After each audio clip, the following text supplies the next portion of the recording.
Hello everyone.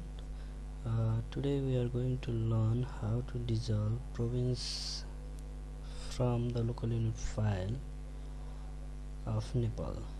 As you can see in attribute table, you can find there is a province table with province column with different name of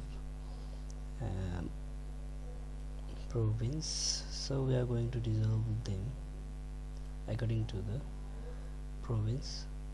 So for dissolving, you have to go to Geoprocessing and open dissolve tool. Here give it a input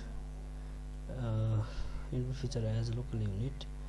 You can change the name of this file and also define the location as per your requirement.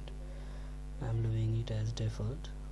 So for as we are dissolving according to province, so select this, check this one, then leave everything as default, then click OK. Wait for the program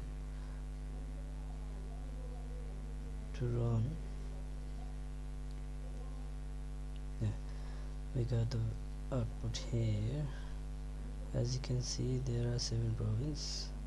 If you want to rename, you can. As you can see, the attributable, it has been separated according to the province. That's all for today. Thanks.